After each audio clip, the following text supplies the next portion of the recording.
എവിടെ ആയിരുന്നു? കുറെ കാലമായല്ലോ. ഓ സുനിൽ ഒന്നും പറയണ്ട, ഞാൻ വരാൻ തയ്യാറായിരുന്നു. സുനിലല്ലേ പറഞ്ഞ വേണ്ട ഇത് വേണ്ട. കേട്ട പ്രേക്ഷകർ വണ്ടി പിടിച്ച് വന്നതിനെ തല്ലും. എന്നോട് ഇങ്ങനെ ആള് ചോദിക്കുക, അവിടെ ആളുകൾ ഇങ്ങനെ ചോദിച്ചുകൊണ്ടിരിക്കുക, എവിടെ കുമാർ സാർ, എവിടെ കുമാർ സാർ.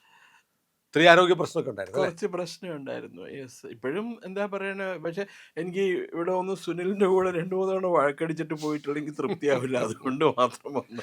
അപ്പോൾ പ്രേക്ഷകരെ, നിങ്ങൾ ചോദിച്ച നിങ്ങളുടെ പ്രിയപ്പെട്ട കുമാർ ചെല്ലപ്പൻ സാർ വീണ്ടും ഇന്ത്യ ലൈവിൽ വന്നിരിപ്പുണ്ട്.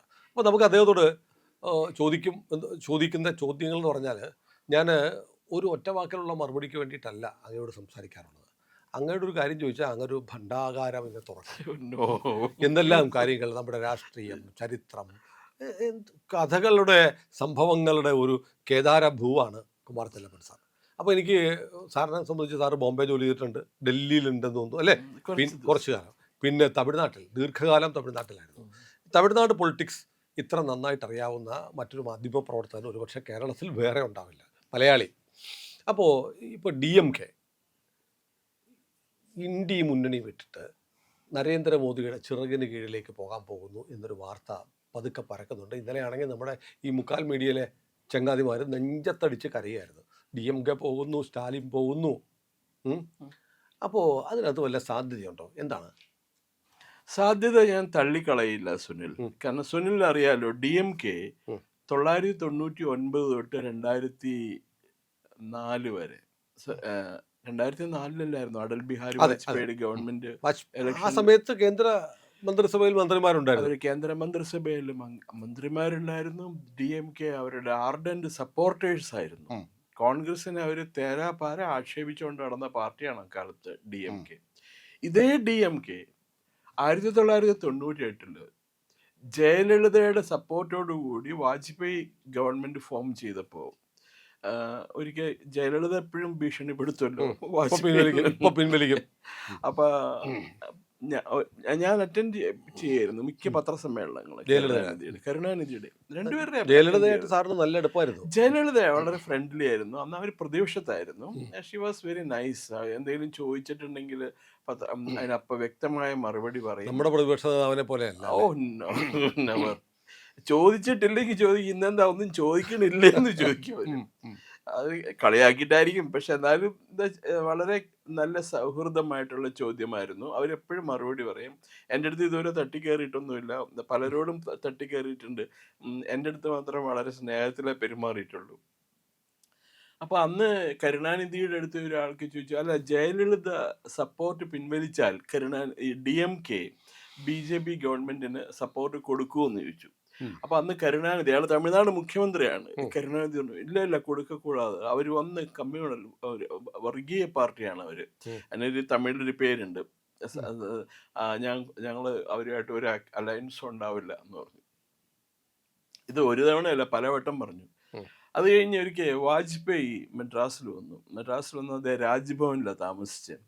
അപ്പോൾ അദ്ദേഹം ഒരു പത്രക്കാരെ കാണണം എന്ന് പറഞ്ഞപ്പോൾ രാജ്ഭവനിൽ പത്രക്കാരെയൊക്കെ വിളിച്ചു. അവിടെ ചെന്ന് കഴിഞ്ഞപ്പോൾ ഒരു പത്രക്കാരൻ, സീനിയർ റിപ്പോർട്ടർ അദ്ദേഹത്തോട് ചോദിച്ചു, ഇങ്ങനെ കരുണാനിധി എപ്പോഴും പറയാറുണ്ട് നിങ്ങൾ വർഗീയ പാർട്ടിയാണെന്ന്, അത് എത്രമാത്രം ശരിയാണെന്ന് ചോദിച്ചു. അപ്പം വാജ്പേയി ചിരിച്ചുകൊണ്ടുണ്ട്. അദ്ദേഹം പറഞ്ഞോട്ടെ, എനിക്കെന്താ, ഞങ്ങൾക്ക് ആരുടെ സർട്ടിഫിക്കറ്റ് വേണ്ട, ഞങ്ങൾ വർഗീയ പാർട്ടി അല്ലാന്ന് ഞങ്ങൾക്കറിയാം, അതിൽ കൂടുതൽ ഞങ്ങൾക്ക് ആരുടെ സർട്ടിഫിക്കറ്റ് വേണ്ടെന്ന് പറഞ്ഞു. അന്നും കരുണാനിധി പറഞ്ഞു, ഞങ്ങൾ അവരുമായിട്ട് സഖ്യം ഉണ്ടാക്കില്ല എന്ന് പറഞ്ഞു. എന്റെ സുനിൽ, 1 മാസം കഴിഞ്ഞപ്പോഴത്തേക്കും ജയലളിതയുടെ മട്ടൊക്കെ മാറി. ജയലളിത സപ്പോർട്ട് പിൻവലിച്ചു. ഓവർ നൈറ്റ്, ഒരൊറ്റ രാത്രി കൊണ്ട് DMK BJP ക്യാമ്പിലെത്തി. മാരൻ മന്ത്രിയായി. പക്ഷെ ഇതിൽ ഒരു വോട്ടിന് തോറ്റുപോയി, ഓർമ്മയല്ലേ? അത് കഴിഞ്ഞ് ഇലക്ഷൻ വന്നപ്പോൾ DMKയും BJP സഖ്യവും തമിഴ്നാട്ടിൽ ജയിച്ചു. ഗവൺമെന്റ് ഫോം ചെയ്തപ്പോൾ മാരൻ മന്ത്രിയായി, പിന്നെ ഈ പറയുന്ന രാജ മന്ത്രിയായി, ദെൻ TR ബാലു മന്ത്രിയായി. ഇവരൊക്കെ മന്ത്രിമാരായി DMK BJP ഗവൺമെന്റിൽ. അപ്പൊ ഇവര് അന്ന് തൊട്ട് 1999 തൊട്ട് 2004 വരെ ഇവര് DMK BJPയുടെ കൂടെ ആയിരുന്നു ഭരിച്ചിരുന്നത്. 2004 അവര് സപ്പോർട്ട് പിൻവലിച്ചു, കോൺഗ്രസിന്റെ കൂടെ പോയി. അവർക്ക് മനസ്സിലായി കാണായിരിക്കും BJP ഇലക്ഷന് തോക്കുന്ന കാര്യം മനസ്സിലായി കാണായിരിക്കും. ദെൻ അതിന്റെ പ്രധാന കാരണം എന്താണെന്ന് അറിയുമോ? സപ്പോർട്ട് പിൻവലിക്കാനായിട്ട് സുനിൽ ഓർക്കുണ്ടാവും. സുനിൽ 99 സുനിൽ വളരെ ആക്റ്റീവ് ആയിരുന്നു. അവർ സപ്പോർട്ട് പിൻവലിക്കാനായിട്ടുള്ള കാരണം പോട്ട എന്ന് പറഞ്ഞൊരു നിയമം കൊണ്ടുവന്നു, പ്രിവെൻഷൻ ഓഫ് ടെററിസം ആക്ടിവിറ്റീസ്. UAPയുടെ അച്ഛൻ, UAPയുടെ പ്രെഡിസസർ എന്നാണ് ഞാൻ പറയാം. അത് ജയലളിതയുടെ നിർദ്ദേശപ്രകാരമാണ് പോട്ട കൊണ്ടുവന്നത്. കാരണം ഭീകരവാദ പ്രവർത്തനം ഇല്ലായ്മ ചെയ്യാൻ വേണ്ടി, തടയാൻ വേണ്ടിയിട്ട്.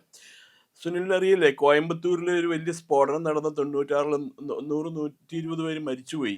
വാജ്പേയി അദ്വാനി അഡ്രസ് ചെയ്യേണ്ട ഒരു പൊതു വേദിക്ക് വെച്ചിട്ടാണ് ഈ ബോംബ് സ്ഫോടനം നടന്നത്. ഇസ്ലാമിക് തീവ്രവാദികളാണ്. നമ്മുടെ ഇയാളുടെ പേരൊക്കെ കേൾക്കുന്നുണ്ട് അതിനകത്ത്, മദനിയുടെ പേരൊക്കെ കേൾക്കുന്നുണ്ട്. അപ്പോൾ അതിനെ പറ്റിയിട്ട് ഇവർ വന്നപ്പോൾ അങ്ങനെ പോട്ട ബില്ല് കൊണ്ടുവന്നു. പോട്ട ബില്ല് അതിനെക്കുറിച്ച് കണ്ടമാനം ചർച്ച നടത്തി. ഞാൻ അല്ലാടി അരുണ എന്ന് പറഞ്ഞ അന്നത്തെ തമിഴ്നാട് DMK തമിഴ്നാട്ടിലെ നിയമമന്ത്രിയായിട്ട് ചർച്ച ചെയ്തു. അപ്പോൾ അയാൾ പറഞ്ഞു, ഇൻ്റർവ്യൂ നടത്തിയപ്പോൾ അയാളോട് പറഞ്ഞു, എൻ്റെ അടുത്ത് പറഞ്ഞു, ഞങ്ങൾ പോട്ടയ്ക്ക് എതിരാണ്, പക്ഷെ എല്ലാം ഇപ്പം നമുക്ക് നമ്മുടെ സൗകര്യത്തിന് കിട്ടൂലല്ലോ. പക്ഷെ പോട്ട എന്ന് പറയുന്ന ഒരു കമ്മ്യൂണൽ ആൻഡ് കാസ്റ്റ് സ്പെസിഫിക് ആയിട്ടുള്ള ഒരു നിയമമാണ് എന്ന് അയാൾ പറഞ്ഞു. ഞാൻ അതിൻ്റെ കാരണം ചോദിച്ചപ്പോൾ അയാൾ അത് പറഞ്ഞില്ല. അയാളൊരു അഭിഭാഷകനാണ്, അയാളത് വ്യക്തമാക്കേണ്ടതായിരുന്നു. അയാളത് പറഞ്ഞില്ല. ഏതായാലും ഈ പോട്ട ബില്ല് കൊണ്ട് മാത്രമാണ് BJP-നെ വിട്ട് DMK കോൺഗ്രസ് മുന്നണിയിലേക്ക് പോയതെന്ന് എൻ്റെ അടുത്ത് TK ഇളങ്കോവൻ, DMK-യുടെ സീനിയർ മോസ്റ്റ് നേതാക്കന്മാരിൽ ഒരാളാണ്. ഇളങ്കോവന്റെ പേര് എല്ലാവർക്കും അറിയാം, അത്യാവശ്യം രാഷ്ട്രീയം നോക്കുന്ന എല്ലാവർക്കും. അതെ, കേന്ദ്ര DMK-യുടെ ഔദ്യോഗിക വക്താവൊക്കെ ആയിരുന്നു. വളരെ കരുണാനിധിയോട് വളരെ അടുത്ത ആളാണ്. അപ്പം ഞാൻ ചോദിച്ചപ്പോൾ, സാർ ഇതെന്താ ഇത് ഇപ്പോൾ ഇതിങ്ങനെ പിൻവലിക്കും? അത് ഞങ്ങൾ പിൻവലിച്ചത്, നമ്മുടെ പൊതുവെയുള്ള ധാരണ എന്താ, ഗുജറാത്ത് കലാപത്തിന് തുടർന്നാണ് മോദി മുഖ്യമന്ത്രി ആയിരിക്കുമ്പോൾ ഞങ്ങൾ BJP-നെ സപ്പോർട്ട് ചെയ്യില്ല, ഞങ്ങൾ BJP-ക്ക് എതിരാന്നും പറഞ്ഞുകൊണ്ടാണ് അവരുടെ അല്ലറ ചില്ലറ നേതാക്കന്മാരൊക്കെ പറഞ്ഞുകൊണ്ട് നടന്നത്. TK ഇളങ്കോവൻ എൻ്റെ അടുത്ത് പറഞ്ഞത്, പോട്ട ബില്ല് ഒറ്റ പ്രശ്നം, DMK-യും BJP ആയിട്ടുള്ള ഏക പ്രശ്നം പോട്ട ബില്ലാണ്. അത് മുസ്ലിങ്ങൾക്കെതിരെ വ്യക്തിപരമായിട്ട് അറ്റാക്ക് ചെയ്യാനായിട്ടുള്ള ഒരു നിയമമാണ് എന്നുള്ള ഉറപ്പിലാണ് ഞങ്ങൾ ആ ബില്ലിനും ആ ഗവൺമെന്റിനുള്ള പിന്തുണ പിൻവലിച്ച് ഞങ്ങൾ ഇവിടെ പോയത്. ആ പോട്ടയ്ക്ക് പകരമാണ് UAP-യെ കൊണ്ടുവന്നത്. അതല്ലാതെ DMK-ക്കാർക്ക് യാതൊരു കുഴപ്പമുണ്ടായിരുന്നില്ല BJP-ആയിട്ട് സഖ്യം ഉണ്ടാക്കാനായിട്ട്. ഞാൻ കാണുന്ന സമയത്ത് കരുണാനിധി ടാറ്റ സുമോ കാറിലാണ് യാത്ര ചെയ്തുകൊണ്ടിരുന്നത്. DMK BJP-യോട് ചേർന്നതോടുകൂടി അയാൾ ഉപയോഗിക്കാൻ തുടങ്ങിയത് വളരെ സ്വാങ്കി ലിമോസിൻസ് ഒക്കെ അയാൾ ഉപയോഗിക്കാൻ തുടങ്ങി. ഈ സ്റ്റാലിൻ ടാറ്റ സഫാരി കാറിലാണ് ഉപയോഗിച്ചുകൊണ്ടിരുന്നത്. അയാൾ ഉപയോഗിക്കാൻ തുടങ്ങിയത് ടൊയോട്ടയുടെ ലാൻഡ് ക്രൂയിസർ എന്ന് പറഞ്ഞ കാറുണ്ട്, അതിലാണ്. അപ്പൊ അതനുസരിച്ച് DMK-യുടെ പ്രൊഫൈൽ മാറി അതോടുകൂടി. പിന്നെ അത് കഴിഞ്ഞ് വന്നപ്പോഴത്തേക്കും കരുണാനിധിക്ക് കേന്ദ്ര മറ്റേ ഗവൺമെന്റിന്റെ സപ്പോർട്ടോടുകൂടി അയാൾ പൈസ കുറെ ഉണ്ടാക്കിയിട്ടുണ്ട്. ആ ഗവൺമെന്റ് രൂപീകരിച്ചപ്പോൾ അയാൾ ആ സത്യപ്രതിജ്ഞാ ചടങ്ങിന് നിന്നില്ല. കാരണം അയാൾ ചോദിച്ച മന്ത്രിസഭ കിട്ടിയില്ല. ATM വകുപ്പുകളൊന്നും കിട്ടില്ല. ATM എന്ന് പറഞ്ഞാൽ എനി ടൈം മണി വകുപ്പുകളുണ്ട്. ഷിപ്പിംഗ് ഒക്കെ കരുണാനിധി ആളാരെ മോനറിയാമോ, കാശ് കണ്ട നക്കിയെടുക്കുക പൈസ. അതുപോലത്തെ മനുഷ്യനാണ് കരുണാനിധി. അപ്പൊ അങ്ങനെ അവര് UP എവിടെ പോയി, കോൺഗ്രസിന്റെ കൂടെ പോയി ആകാവുന്നിടത്തോളം കാശുണ്ടാക്കിയ ആ സമയത്തല്ലേ അത് വന്നു. അതിനു മുമ്പ് തൊട്ട് മുമ്പ് മാരൻ ബ്രദേഴ്സ് വിമാന കമ്പനി തുടങ്ങി. ഏതാ ഒരു ഇതല്ല കിങ്ഫിഷറോ അല്ലെങ്കിൽ വിജയ് മല്യയുടെ വേറെ ഒരു 2-3 വിമാനം ഒരെണ്ണത്തിൽ അയാളുടെയാണ്. അതൊരു പിന്നെ നോർത്ത് ഇന്ത്യൻ മേടിച്ചു. അത് അയാൾ ഈ കമ്പനി പൊളിയുന്നതിന്റെ ഉറപ്പ് വന്നപ്പോൾ ഇപ്പോഴും വിമാന സർവീസ് നടക്കുന്നുണ്ട്.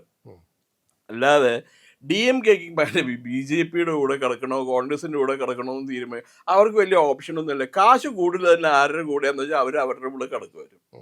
അപ്പോൾ ഏതായാലും ഇപ്പോൾ നാളെ ഇപ്പോൾ FCR ബില്ല് വരുമായിരിക്കും. ഇതിനിടയ്ക്ക് വളരെ തന്ത്രപൂർവ്വം വന്ദേ ഭാരത് മാതരം ബില്ല് പാസ്സായി. ഈ ബഹളത്തിനിടയ്ക്ക് ജനന മരണ രജിസ്ട്രേഷൻ ബില്ല് പാസ്സായി. ആളുകൾക്ക് മനസ്സിലായിട്ടില്ല അതിൻ്റെ കെണി എന്താന്ന്. കാരണം ജനിക്കുമ്പോൾ തന്നെ അപ്പോൾ തന്നെ ഓട്ടോമാറ്റിക്കലി സെൻട്രൽ സെർവറിൽ ഒരാളുടെ ഡീറ്റെയിൽസ് വരുവാണ്. അതായത് ഇന്ത്യക്കാരല്ലാത്ത ആളുകൾക്ക് ഇനി നുഴഞ്ഞു കയറാൻ പറ്റില്ല. മരണം സംഭവിച്ചാൽ മരിക്കുന്നവരുടെ പേര് അപ്പം തന്നെ ആധാർ, റേഷൻ കാർഡ്, എല്ലാത്തിനും വോട്ടർ പട്ടികയിൽ നിന്ന് ഓട്ടോമാറ്റിക്കലി നീങ്ങും. അതാണ് ഈ ബില്ലിൻ്റെ ഒരു രത്ന ചുരുക്കം.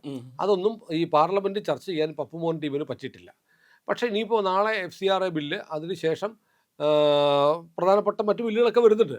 അപ്പം ഞാൻ ചോദിക്കുന്നത് ഇതൊക്കെ വന്ന് ഇതിനുള്ള സപ്പോർട്ടാണോ അതോ ഇനി വന്നിട്ട് നാളെ ക്ലെയിം വെക്കുമോ ഞങ്ങൾക്ക് കേന്ദ്രമന്ത്രിസഭയിൽ ചേരണമെന്ന്? അല്ല, അവര് ചേരണോ വേണ്ടയോ എന്നുള്ളത് അവരെ സംബന്ധിച്ചിടത്തോളം നിലനിൽപ്പിന്റെ പ്രശ്നമാണ് സുനിൽ. തമിഴ്നാട്ടിലും ഭരണമില്ല. DMK ഇപ്പോ ഒരു വല്ലാത്ത വെട്ടിലാണ് വീണിരിക്കുന്നത്. ഉം. ഒരു വശത്ത് ജോസഫ് വിജയ്, ഉം. മറുവശത്ത് AIADMK വീക്കാന്ന് വെക്കാം. എന്നിരുന്നാൽ കൂടി സ്റ്റാലിനെതിരെ DMKക്ക് അകത്ത് തന്നെ ഒരു വൻ കലാപം അരങ്ങേറിക്കൊണ്ടിരിക്കുക. ഉം. ഇപ്പൊ സ്റ്റാലിന് ശേഷം സ്റ്റാലിന്റെ മകൻ ഉദയനിധി. ഉദയനിധിക്ക് ശേഷം ഉദയനിധിയുടെ മകൻ, ഇത് എന്ത് കുടുംബ പ്രോപ്പർട്ടി ആണോ എന്ന് ആൾക്കാർ ചോദിച്ചു തുടങ്ങി. ദ്രാവിഡ മുന്നേറ്റ കഴകം എന്നുള്ളത് ദ്രാവിഡ മുന്നേറ്റ കുടുംബം ആണോ എന്ന് ആൾക്കാർ ചോദിച്ചു തുടങ്ങി പരസ്യമായിട്ട്. അപ്പൊ അവർക്ക് നേരെയും കണ്ട് നോക്കാതെ പറ്റില്ല. കാരണം DMKക്കകത്ത് ഇപ്പോ ഈ കനിമൊഴിയുടെ കൂടെ മറ്റേ രാജാവുണ്ട്. അവർ രണ്ടുപേരും സ്പെക്ട്രം കേസിൽ പ്രതിയാണല്ലോ. പക്ഷെ ഒരു പ്രശ്നം വരുന്നത്, സ്പെക്ട്രം കേസിൽ അവർക്ക് എന്തെങ്കിലും കാരണവശാൽ രക്ഷപ്പെടണം എന്നുണ്ടെങ്കിൽ BJP ഗവൺമെന്റിന്റെ സഹായം വേണം. അപ്പൊ അവര് സ്റ്റാലിൻ ആ കെയർ ഓഫിൽ ഒരു കളി കളിക്കുമോ എന്നുള്ളതൊന്നും നമുക്ക് അറിയാൻ പാടില്ല. പക്ഷെ ഇപ്പോ ഏതാനും ദിവസങ്ങളായിട്ട് ഇന്നലെ പ്രതിപക്ഷത്തിന്റെ വാക്കൗട്ടിൽ പങ്കെടുത്തില്ല അവര്. അത് മാത്രമേ സുനിൽ, BJPക്ക് എതിരായിട്ട് DMK നേതാക്കന്മാരാരും ഇപ്പൊ ഒന്നും മിണ്ടണില്ല ഇപ്പൊ. അപ്പൊ തള്ളിക്കളയാൻ പറ്റില്ല. ഇത് 98-ന് ഈ ജയലളിത ഭരിച്ചിരുന്ന സമയത്ത് കരുണാനിധി BJP ക്യാമ്പിൽ പോവൂ എന്ന് ചോദിച്ചപ്പോ ആൾക്കാർ നമ്മളെ പുച്ഛിച്ച് ചിരിക്കായിരുന്നു. പോവാതെ, അവരെ കമ്മ്യൂണൽ പാർട്ടി BJP, DMK ഒന്നും പോവാതെ, കലൈഞ്ചർ ഒന്നും പോവാതെ. അതേ കലൈഞ്ചർ തന്നെയാണ് ആദ്യം പോയി ചാടി ഇത് കൊടുത്തത്. ഒറ്റ ഡിമാൻഡേ ഉള്ളൂ, മാരനെയും മറ്റേ ബാലുവിനെയും രാജയെ മന്ത്രിയാക്കണം എന്നുള്ളൊരു ഡിമാൻഡ്. അത് നടപ്പിലാക്കി. അപ്പൊ ഇത് രാഷ്ട്രീയമല്ലേ, സ്ഥിര ശത്രുക്കളോ സ്ഥിര മിത്രങ്ങളോ ഒന്നും ഉണ്ടാവില്ല. ഈ പറയണ നമുക്ക് ആലോചിക്കാൻ പറ്റുമായിരുന്നു, തൃണമൂൽ കോൺഗ്രസിലെ MP-മാര് മുഴുവൻ കൂട്ടത്തോടെ ഒന്ന് BJP ചേരുന്നത്. അധികാരം പോയി. മമതയുടെ കാൽച്ചോട്ടിൽ നിന്ന് മണ്ണൊലിച്ചു പോയപ്പോ നിവർത്തിയില്ലല്ലോ. ഇത് അതിനു മുമ്പ് തുടങ്ങിയിട്ടുണ്ട്. ഹിമന്ത് ബിശ്വ ശർമ്മ കോൺഗ്രസിൽ നിന്ന് ഹിമന്ത് ബിശ്വ ശർമ്മ പോയതോടുകൂടി ആസാമിൽ കോൺഗ്രസിന്റെ കച്ചവടം എടുത്ത്. ഇപ്പതേ ഒന്നും വേണ്ട, സുഷ്മിത ദേവ്, നമ്മുടെ മുൻ ഹെവി ഇൻഡസ്ട്രീസ് മിനിസ്റ്റർ ഉണ്ടായിരുന്നു, മോഹൻ ദേബ് എന്ന് പറഞ്ഞിട്ട്, ത്രിപുരയിലെ രാജകുടുംബത്തിലെ ആളാ. അയാളുടെ മകള് ഇപ്പൊ പോയി എന്താ BJPക്ക് സപ്പോർട്ട് പ്രഖ്യാപിച്ചല്ലേ, രാജ്യസഭ MP ആയില്ലേ. അവരിപ്പോ BJPയിൽ പ്രാഥമിക അംഗത്വം എടുക്കും അവരിപ്പോ. അപ്പൊ ഇതിങ്ങനെ ഇറ്റ് ഇസ് ഗെറ്റിംഗ് ഡിസിൻറ്റിഗ്രേറ്റഡ്. ഇനിയുള്ള കാലത്ത് സൂക്ഷിക്കേണ്ട ഒരേ ഒരു കോൺഗ്രസ് നേതാവേ ഉള്ളൂ ഗാന്ധി കുടുംബത്തിന്. അത് നമ്മുടെ കർണാടകത്തിലെ DK ശിവകുമാറാണ്. പക്ഷെ DK ശിവകുമാർ ഇന്നലെ മോദി പങ്കെടുക്കുന്ന വിവേകാനന്ദ സ്മാരകത്തിൽ പങ്കെടുത്തിട്ടുണ്ട്. എൻ്റെ പ്രധാനമന്ത്രിയാണിത്, പ്രധാനമന്ത്രി ഞങ്ങളെ ഒന്ന് രക്ഷിക്കൂ, കർണാടക അങ്ങയുടെ കൂടെ നിൽക്കും, കർണാടകയിലെ ജനങ്ങൾ മുഴുവൻ അങ്ങയെ ആരാധിക്കുന്നു എന്നൊക്കെ പറഞ്ഞൊരു പ്രസംഗം. അത് കാരണം കൊണ്ട് ഇപ്പൊ ഈ കാവേരി വെള്ളം വിട്ടുകൊടുക്കാനായിട്ടുള്ള ഓർഡർ വന്നിരിക്കുക. സുപ്രീം കോടതി അല്ലെ, Kaveri water management board, regulatory board order ഇട്ടിട്ടുണ്ട്. 3500 TMC ഫിറ്റ് വെള്ളം ഒരു ദിവസം, 3500 ക്യൂസിക്സ് വാട്ടർ ഒരു ദിവസം ഓഗസ്റ്റ് 15 വരെ തമിഴ്നാടിന് കൊടുക്കാനായിട്ട് ഓർഡർ ഇട്ടിരിക്കുക. അവരിപ്പോൾ അതിന് വേണ്ടിയിട്ട് കാവേരി ഡിസ്പ്യൂട്ട് ട്രിബ്യൂണലിനെ കാവേരി റിവർ വാട്ടർ ഡിസ്പ്യൂട്ട് ട്രിബ്യൂണലിനെ സമീപിക്കാൻ പോകും. കാരണം കർണാടകത്തിൽ വെള്ളമില്ല, മഴ കുറവാ. കൃഷ്ണരാജസാഗറിൽ വളരെ മിനിമം ക്വാളിറ്റി ഇതേ ഉള്ളൂ, ജലേ ഉള്ളൂ. അവർക്ക് ബാംഗ്ലൂരിലെ കുടിവെള്ള പ്രശ്നം മുഴുവൻ പരിഹരിക്കണം ഈ കൃഷ്ണരാജസാഗർ ഡാമിലെ വെള്ളം കൊണ്ടാണ്. അതിനിടയ്ക്ക് തമിഴ്നാട്ടിന് വെള്ളം വേണമെന്ന് പറഞ്ഞിട്ടുണ്ടെങ്കിൽ ഇവരിവിടെ നിന്ന് എടുത്ത് കൊടുക്കും. ഇതൊരു വളരെ ഇൻട്രസ്റ്റിംഗ് ആയിട്ടുള്ള ഇഷ്യൂ ആണ്. തമിഴ്നാട്ടിലെ കോൺഗ്രസും BJPയും DMKക്കും ഒരു വശത്താണ്, കർണാടകത്തിലെ കോൺഗ്രസും BJPയും ഈ കാവേരി ഇഷ്യൂയിൽ ഒരു വശത്താണ്. ഇത് എങ്ങനെ പരിഹരിക്കും എന്നുള്ളത് കേന്ദ്രം വിചാരിച്ചാൽ മാത്രമേ തീരുമാനിക്കാൻ പറ്റുള്ളൂ. അത് കണ്ടു തന്നെ ശിവകുമാറിന് ഇങ്ങനെ പറയാതെ നിവൃത്തിയില്ല. ഇപ്പൊ ഏതായാലും ദക്ഷിണേന്ത്യൻ പൊളിറ്റിക്സ് വളരെ രസകരവും സങ്കീർണവുമായി മാറിക്കൊണ്ടിരിക്കുകയാണ്. എന്ത് സംഭവിക്കാവുന്ന പൊസിഷൻ. ഞാൻ അത്ഭുതപ്പെടുകയൊന്നുമില്ല DMK BJP ക്യാമ്പിലേക്ക് വന്നു കഴിഞ്ഞിട്ടുണ്ടെങ്കിൽ. അവരെ സംബന്ധിച്ചിടത്തോളം ഈ മതേതരത്വമൊക്കെ പബ്ലിക് കൺസംഷന് വേണ്ടിയിട്ടുള്ളതാണ്. മതേതരത്വം, you are all secular, Hindus are secular, RSS secular. ഈ കരുണാനിധി പറഞ്ഞു കേട്ടല്ലേ, തൊട്ടടുത്ത് നിൽക്കുക ഞാൻ. ഈ അടുത്ത് അയാൾ എൻ്റെ അടുത്ത് ഇവിടെ പത്രക്കാർ സമ്മേളനത്തിൽ എനിക്ക് ഇരിക്കാൻ സീറ്റ് കിട്ടില്ല, ഞാൻ അയാളുടെ അടുത്ത് പോയി അയാൾ പറഞ്ഞു അത് വന്നൊരു സാംസ്കാരിക എന്താ എന്താ കലാചാര സമിതി RSSനെ പറ്റി പറഞ്ഞാന്ന്. സത്യമാണല്ലോ. ആ മനുഷ്യൻ പിന്നെ അത് കഴിഞ്ഞ് RSSനെ കുറ്റം പറയണതിൽ എന്ത് കാര്യമുണ്ട്? ഏതായാലും നമുക്ക് കാത്തിരിക്കാം. നാളെ പാർലമെന്റിൽ FCRA ബില്ല് പാസ്സാവും തീർച്ചയായിട്ടും. കാരണം ചന്ദ്രബാബു നായിഡുവിന് ഒരു ഉറപ്പാണ് FCR അപകടകാരിയാണെന്ന്. കാരണം ആ FCRA ബില്ലിന്റെ ബെനിഫിഷ്യറി എന്ന് പറയുന്ന ജഗൻമോഹൻ റെഡ്ഡിയാണ്. മതം മാറ്റത്തിന് ഉപയോഗിക്കുന്ന കാശ്. അതെ. ഏതായാലും നമുക്ക് നാളെ കാത്തിരിക്കാം. നമുക്കിപ്പോൾ ഈ വലിയ താമസമില്ലാതെ സ്റ്റാലിൻ ജി എന്ന് വിളിക്കേണ്ടി വരുമോ എന്നതാണ്. പ്രിയമുള്ളവരെ, കുമാർ ചെല്ലപ്പൻ സാർ വന്നിട്ടുണ്ട്. ഇനിയിപ്പോൾ അദ്ദേഹത്തിൻ്റെ അഭാവം 1.5 മാസം ഉണ്ടായിരുന്നു. നമുക്കിത് പരിഹരിക്കാം. നല്ല തമാശയും കഥകളും ഒക്കെ ആയിട്ട് കുമാർ ചെല്ലപ്പൻ സാറിനൊപ്പം ഇന്ത്യ ലൈവിനൊപ്പം നമുക്ക് സഞ്ചരിക്കാം. ചാനൽ സബ്സ്ക്രൈബ് ചെയ്യാത്തവർ ഇനി ചെയ്തോണം. ഇവിടെ പുലി വന്നിട്ടുണ്ട്.